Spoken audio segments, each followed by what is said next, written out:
नमस्कार, दिन भर की बड़ी खबरों में आपका स्वागत है। मैं हूं परवीन शेख।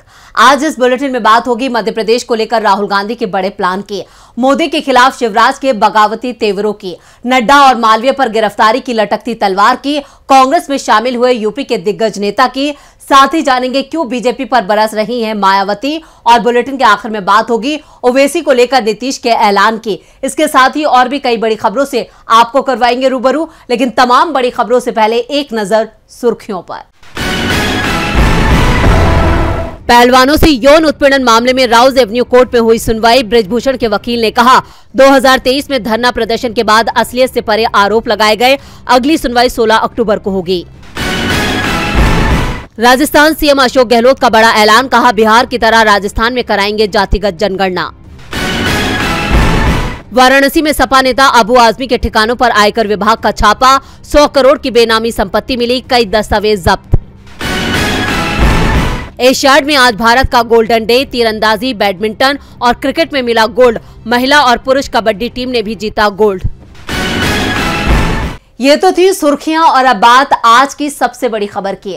राहुल गांधी 30 सितंबर को एमपी के शाजापुर पहुंचे थे और इसी दौरान उन्होंने कांग्रेस नेताओं के साथ बैठक भी की थी, जिसमें राज्य में आक्रामक चुनाव अभियान चलाने की बात कही थी और अब इसका असर दिखाई दे रहा है। राहुल गांधी की शाजापुर रैली के बाद प्रियंका गांधी की धार में रैली हुई और अब एक बार फिर राहुल और प्रियंका का एमपी में कार्यक्रम तय हो गया है। साथ ही कांग्रेस चुनाव समिति की आज बैठक भी हुई है। क्या है पूरी खबर, देखते हैं ये रिपोर्ट। दिल्ली में कांग्रेस मुख्यालय पर आज कांग्रेस चुनाव समिति की बैठक हुई, जिसमें मध्य प्रदेश के लिए 140 उम्मीदवारों के नामों पर मोहर लगा दी गई है।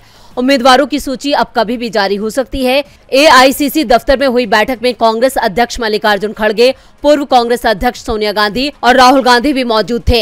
एमपी से इस बैठक में पीसीसी चीफ कमलनाथ, नेता प्रतिपक्ष डॉक्टर गोविंद सिंह और सीईसी मेंबर ओमकार सिंह मरकाम शामिल हुए। पहली सूची में पार्टी के सभी बड़े नेताओं के नाम पर मोहर लगाई गई है। जिन नाम पर मोहर लगने की संभावना जताई गई है उसमें नेता प्रतिपक्ष डॉक्टर गोविंद सिंह को लाहार, पूर्व नेता प्रतिपक्ष अजय सिंह को चुरहट और पूर्व सीएम दिग्विजय सिंह के बेटे जयवर्धन सिंह को राधोगढ़ से, महेश्वर से विजय लक्ष्मी साधो, थांदला से वीर सिंह भूरिया, राव से जीतू पटवारी, सोन कच्छ से सज्जन सिंह वर्मा का नाम शामिल है। इसके साथ ही केंद्रीय कृषि मंत्री नरेंद्र सिंह तोमर के खिलाफ दिमनी सीट पर पार्टी ने अपने विधायक रविंदर सिंह तोमर के नाम पर मोहर लगाई है, जबकि इंदौर एक सीट पर कैलाश विजयवर्गीय के खिलाफ कांग्रेस ने संजय शुक्ला को उम्मीदवार बनाया है। उम्मीदवारों के नाम पर मोहर लगने के बाद अब इंतजार सूची जारी करने का हो रहा है। इसके साथ ही कांग्रेस ने अब एमपी में आक्रामक चुनाव प्रचार अभियान शुरू करने का फैसला किया है। पिछले हफ्ते राहुल गांधी ने शाजापुर और प्रियंका गांधी ने धार में बड़ी रैली की थी। अब राहुल और प्रियंका फिर एमपी दौरे पर आ रहे हैं।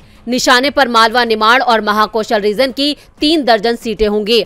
राहुल गांधी 10 अक्टूबर को शहडोल जिले के ब्योहारी और प्रियंका गांधी 12 अक्टूबर को मंडला जिले में पब्लिक रैली को संबोधित करेंगी। ये जिले आदिवासी बहुल माने जाते हैं। कांग्रेस इस बार सबसे ज्यादा फोकस भी आदिवासियों पर कर रही है, जो राज्य की आबादी का 21% है। एमपी में राहुल गांधी की एंट्री से बीजेपी परेशान है, वहीं सीएम शिवराज ने पीएम मोदी को परेशान कर रखा है। शिवराज सिंह चौहान और पीएम मोदी अब आमने सामने हैं। एक तरफ बीजेपी हाईकमान शिवराज को किनारे लगाने की तैयारी में है, तो दूसरी तरफ शिवराज सिंह चौहान भी जनता के बीच सीएम पद को लेकर दावा ठोक रहे हैं। शिवराज ने एक बार फिर जनता के बीच जाकर इमोशनल कार्ड खेला है, तो क्या अब सीधे पीएम मोदी और बीजेपी को चुनौती दे रहे हैं शिवराज? देखते हैं ये रिपोर्ट। एमपी बीजेपी में बगावत के संकेत अब खुलकर सामने आने लगे हैं।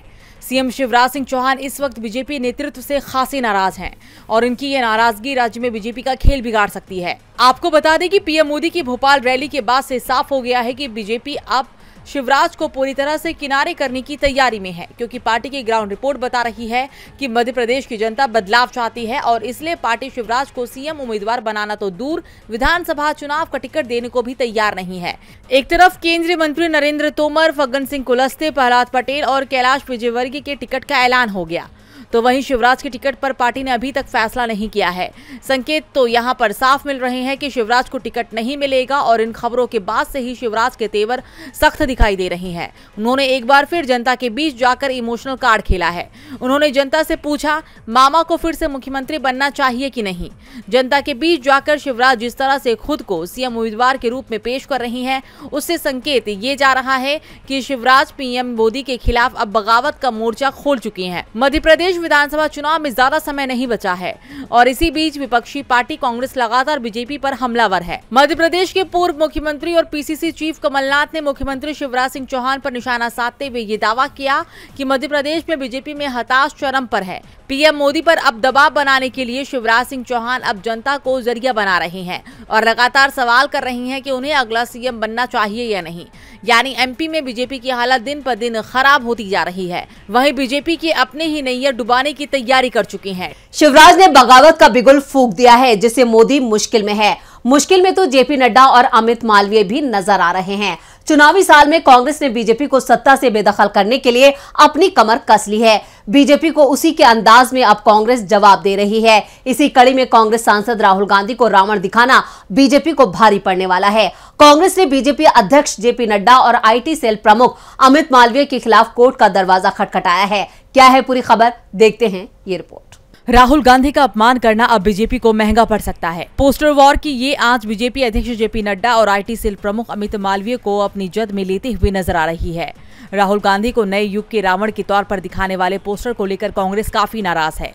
सड़कों पर विरोध प्रदर्शन के बाद कांग्रेस ने जयपुर और जोधपुर कोर्ट में जेपी नड्डा और अमित मालवीय के खिलाफ याचिका दायर की है। नड्डा और अमित मालवीय के खिलाफ जोधपुर कोर्ट में मानहानि का परिवाद दर्ज हुआ। अतिरिक्त मुख्य महानगर मजिस्ट्रेट कोर्ट नंबर 1 में परिवाद दायर किया गया है, जिस पर 11 अक्टूबर को सुनवाई होगी। परिवाद कांग्रेस विधि विभाग के जिलाध्यक्ष और एडवोकेट दिनेश जोशी ने दर्ज करवाया है।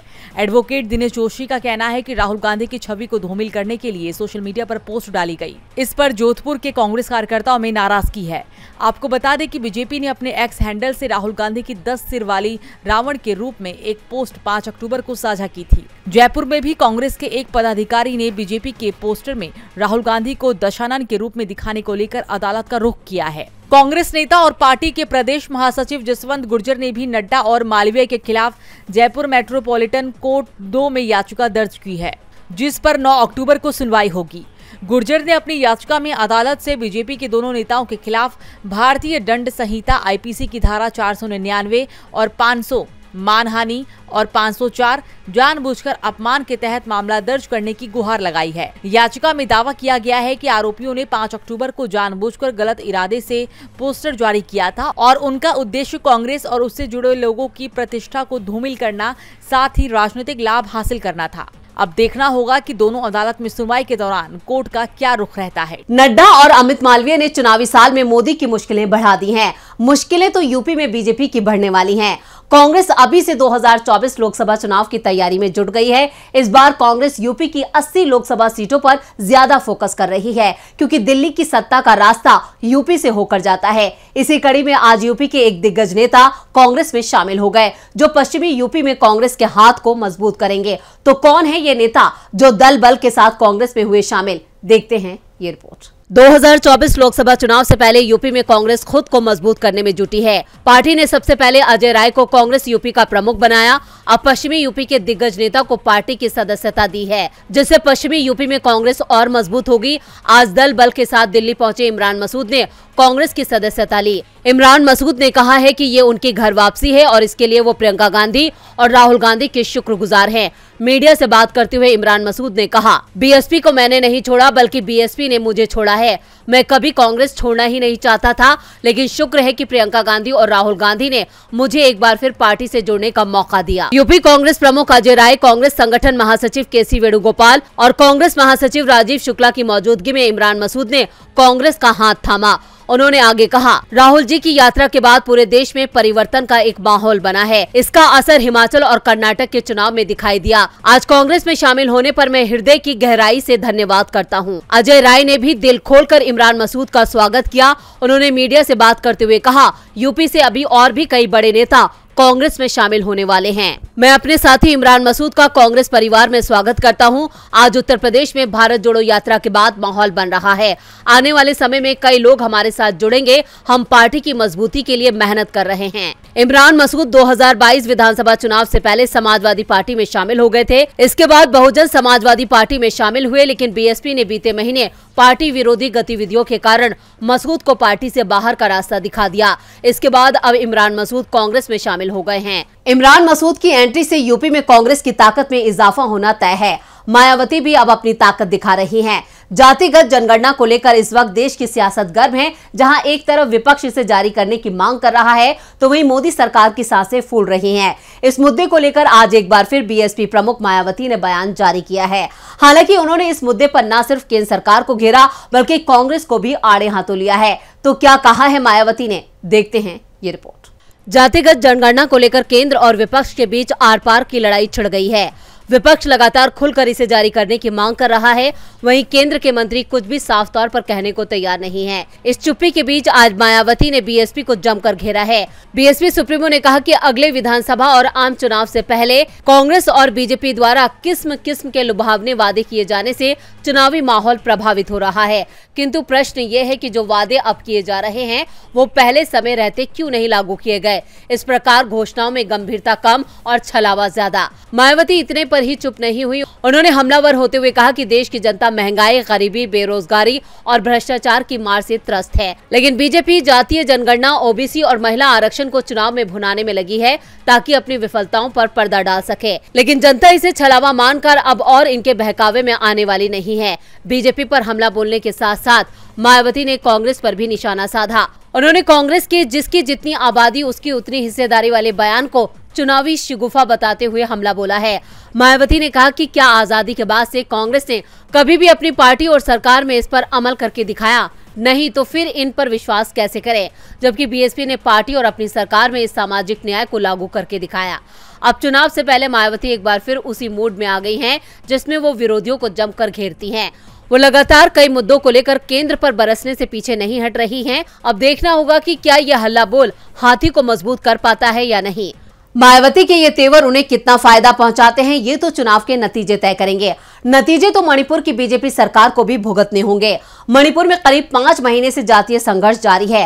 राज्य के हालात को लेकर मोदी सरकार और राज्य की बीजेपी सरकार पूरी तरह से फेल साबित हुई है। यूरोपीय संसद से लेकर यूएनएचआर ने भी अपनी चिंता जाहिर की है। क्या है पूरी खबर, देखते हैं ये रिपोर्ट। मणिपुर की तस्वीरों को देखकर भी सरकार ने भले ही 5 महीने तक चुप्पी साध रखी हो, लेकिन देश से विदेशों तक इस राज्य के हालात पर सवाल उठते रहे हैं। अमेरिका, फ्रांस, यूरोपीय यूनियन, ब्रिटेन और अब संयुक्त राष्ट्र मानवाधिकार यानी यूएनएचआर ने भी मणिपुर पर चिंता जाहिर की है। दरअसल यूएनएचआर ने मणिपुर में मानवाधिकार कार्यकर्ता बबलू लोइंगतोंग बाम के आवास पर तोड़फोड़ पर चिंता जताई। यूएनएचआर ने इस घटना के पीछे स्थानीय संगठनों मैतेई लिपुन और आरामबाई तेंगोल का हाथ होने का आरोप लगाया है। उन्होंने कहा कि हम मणिपुर में मई से जातीय संघर्ष पर बोलने के लिए मैतेई लिपुन और आरामबाई तेंगोल समूह द्वारा मानवाधिकार रक्षक बबलू लोइंगतोंग बांग को दी गई धमकियों से चिंतित हैं।